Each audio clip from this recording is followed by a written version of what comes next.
Assalamualaikum anak-anakku yang hebat-hebat. Nah, pada kesempatan kali ini Miss Yuni akan menyampaikan pembahasan soal Bahasa Indonesia kelas 6 yang materinya adalah kalimat utama dan ide pokok. Jangan lupa like dan subscribe ya anak-anakku semuanya. Nah, kalian bisa mempersiapkan soal yang sudah Miss Yuni berikan kemarin. Kita mulai pembahasan soal nomor 1. Kupu-kupu memperoleh makanan dengan cara menghisap. Ia menggunakan alat penghisap yang disebut proboscis. Proboscis berbentuk seperti jarum panjang. Hal ini memudahkan menghisap nektar yang berada di bagian dasar bunga. Di manakah letak kalimat utamanya anak-anakku semuanya? Masih ingat ya materi tentang kalimat utama? Kita bisa mencari kalimat utama di awal paragraf atau di akhir paragraf. Sekarang kita analisis bersama. Untuk kalimat yang pertama, itu yang dibicarakan adalah cara menghisap pada kupu-kupu. Sedangkan kalimat yang kedua, 3 dan 4 itu cara hisap pada kupu-kupu. Berarti kalimat utamanya di awal atau akhir anak-anakku? Ya, betul sekali. Kalimat utamanya ada di kalimat yang pertama, yaitu kupu-kupu memperoleh makanan dengan cara menghisap. Sedangkan kalimat 2, 3, dan 4 merupakan kalimat pendukung dari kalimat utama. Sekarang kita akan masuk pada soal yang nomor 2. Batang pohon kelapa sering dimanfaatkan sebagai bahan baku perabotan rumah tangga. Daun pohon kelapa dapat digunakan sebagai anyaman hias, sedangkan lidinya untuk membuat sapu. Bunga pohon kelapa dapat dijadikan bahan baku pembuatan gula nira. Memang, pohon kelapa memiliki banyak manfaat bagi manusia. Di manakah letak kalimat utamanya anak-anakku? Coba kita lihat semuanya. Kalimat pertama, kedua, dan ketiga membicarakan dari manfaat pohon kelapa. Sedangkan kalimat terakhir itu adalah menyimpulkan bahwa pohon kelapa memiliki banyak manfaat. Berarti kalimat utamanya awal atau akhir anak-anakku semuanya? Ya, kalimat utamanya ada di kalimat terakhir atau kesimpulan, yaitu memang pohon kelapa memiliki banyak manfaat bagi manusia. Sekarang kita lihat soal yang ketiga. Laut menyimpan beribu kekayaan yang bermanfaat bagi kehidupan. Ikannya dapat untuk lauk yang lezat dan bergizi. Rumput lautnya dapat dibuat agar-agar. Sedangkan minyak buminya menjadi sumber energi yang sangat dibutuhkan manusia. Kalimat utamanya ada di awal atau akhir ya? Coba kita lihat. Kalau kalimat pertama itu membicarakan tentang manfaat laut bagi kehidupan manusia. Sedangkan kalimat 2, 3, dan 4 dijelaskan manfaat dari kekayaan laut itu apa saja. Berarti kalimat utamanya ada di kalimat pertama atau terakhir. Ya, berarti ada di kalimat pertama, yaitu laut menyimpan beribu kekayaan yang bermanfaat bagi kehidupan. Sedangkan kalimat 2, 3, dan 4 merupakan kalimat pendukung dari kalimat pertama. Sekarang kita akan masuk pada soal yang keempat. Sebagai pelajar, kita wajib melestarikan budaya daerah. Lakukan kegiatan yang positif untuk budaya kita. Saringlah budaya asing yang tidak sesuai. Selain itu, janganlah malu untuk belajar budaya daerah. Di manakah letak kalimat utamanya anak-anakku? Coba kita lihat. Kalimat pertama itu membicarakan tentang melestarikan budaya daerah. Sedangkan kalimat 2, 3, dan 4 itu adalah cara bagaimana melestarikan budaya daerah. Berarti kalimat utamanya ada di awal atau akhir? Ya, kalimat utama ada di kalimat pertama, yaitu sebagai pelajar, kita wajib melestarikan budaya daerah. Sekarang kita masuk pada soal yang kelima. Musim hujan sering menimbulkan berbagai jenis penyakit. Lalat yang hinggap di makanan akan menyebabkan diare. Genangan air berpotensi sarang nyamuk penyebab demam berdarah. Genangan air juga berpotensi timbulnya penyakit leptospirosis. Di manakah letak kalimat utamanya, anak-anakku? Coba kita analisis bersama ya. Kalimat pertama itu membicarakan tentang penyakit yang timbul pada musim hujan.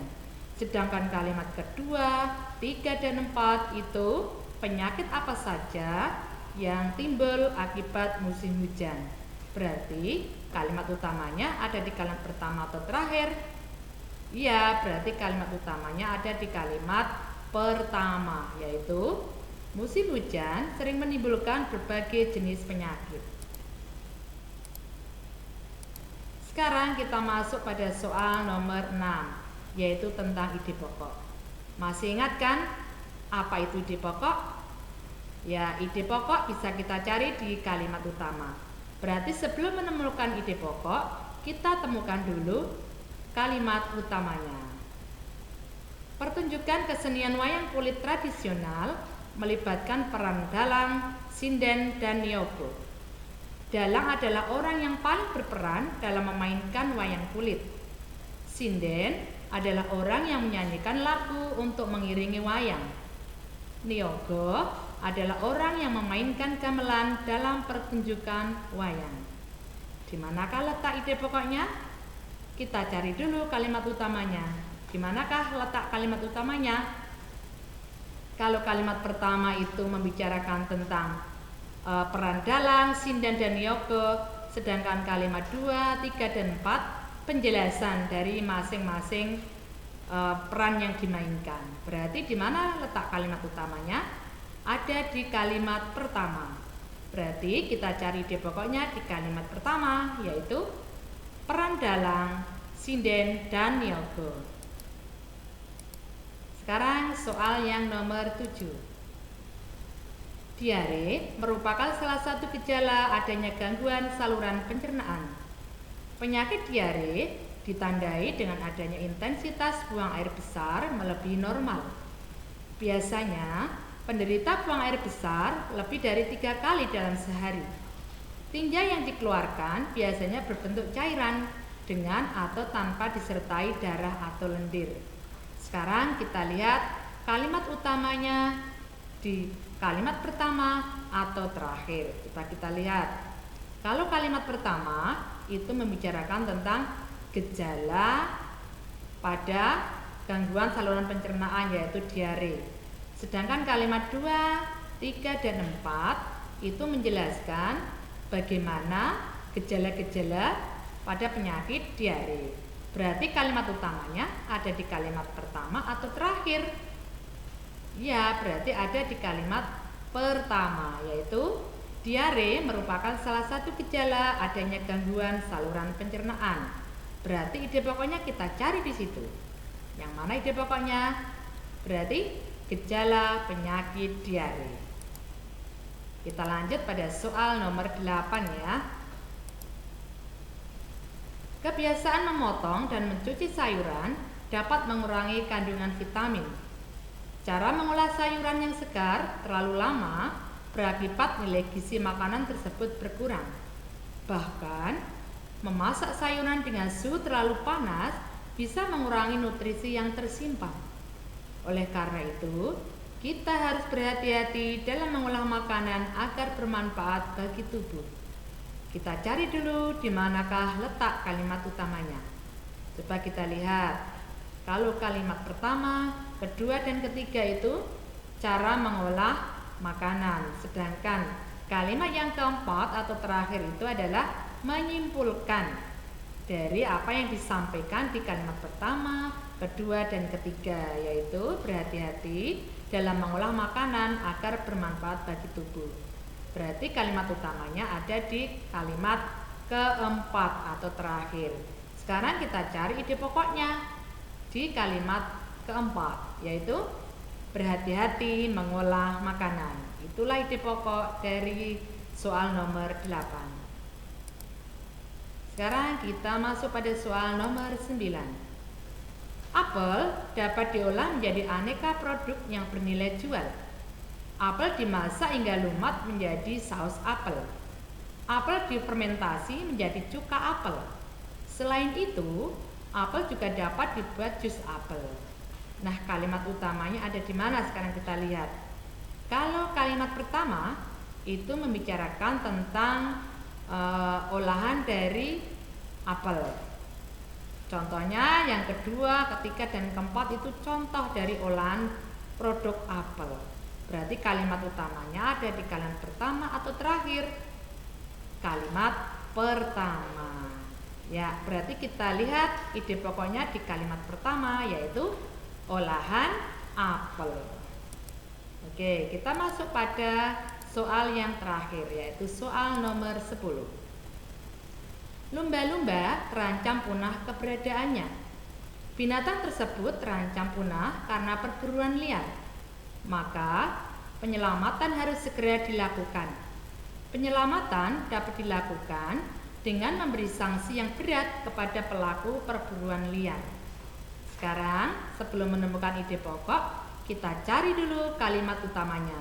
Apakah di kalimat pertama atau kalimat keempat? Coba kita lihat. Kalau kalimat pertama itu membicarakan tentang kepunahan lumba-lumba.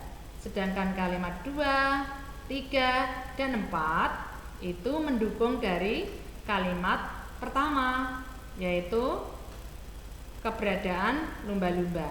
Nah, berarti ide pokoknya adalah keberadaan lumba-lumba.